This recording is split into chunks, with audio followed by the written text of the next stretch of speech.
This here is from X. It's from N Wokeness. Disney's Snow White, Rachel Zegler, says she hopes harm befalls Trump and his voters. You know what? Everyone's got the right to their political opinion, celebrities included, especially now we know that their opinion is not worth much. Okay. But why attack one side so heavily when you're trying to sell a product? You work for Disney. Don't you care a little bit about the performance you give them since they're paying you so much money? Why be so divisive? Let's see what she says. I find myself speechless in the midst of this. Another 4 years of hatred, leaning us towards a world I do not want to live in. Leaning us towards a world that will be hard to raise my daughter in. Leaning us towards a world that will force her to have a baby she doesn't want. Leaning us towards a world that is fearful.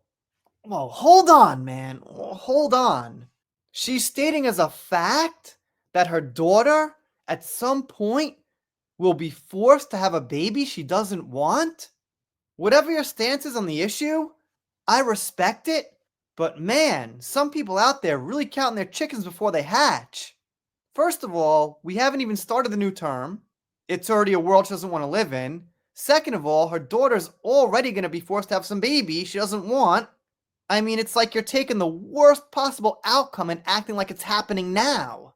I shouldn't be shocked, but I am. I'm heartbroken for my friends who awoke in fear this morning. She wrote awoke fear this morning. Okay, little typo, but you know.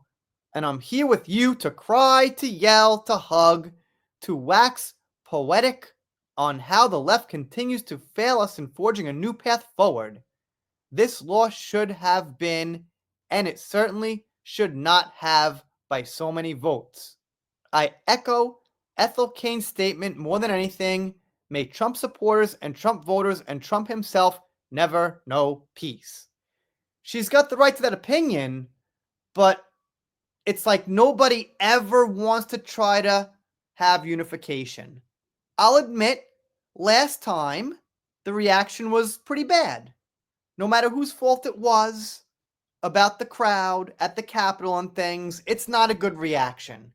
And now here, we've got a really bad reaction.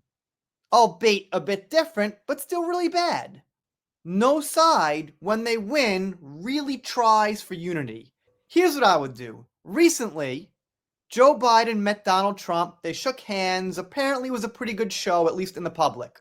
And some people here might think I'm crazy for saying this, but hear me out for a second. We need to have some kind of unification. Not everyone will be unified in the middle, but why not have, on January 6th, all Trump's followers dress in blue and say goodbye to Joe Biden with a huge standing ovation and a thank you. All blue. Thank you, Joe, clapping. Now, to some people, that might sound like, no, no, no, we got him out and he went through the same thing for us and all this crap. But think about how good that would be. Think of how good that would feel to some moderate people on the middle, or Joe Biden himself, or people that work for Joe Biden. It just feels like if, you turn around for one day and wear all blue, like in honor of Joe, whether he did a good job or not, for the sake of bringing people together, it would be a powerful thing. That's my silly idea. It would also kind of, ease up on what happened last time at the Capitol. And it would be like, well, last time there was this red storm of stuff going on, but now they're cool. They're wearing all blue for one day and they're saying, thank you, Joe. I don't know, man. Seems it would be great. All right, I got off track there, but I'm just saying, basically, we need unification and stuff like this ain't it. Anyway, if you're not subscribed here, consider it. If you don't, I'll be sad, but I'll get over it. Doing pop culture, whatever comes up that gets involved, all things Johnny Depp. I'm sure most of you know that. All right, I'm rambling now. See you next time.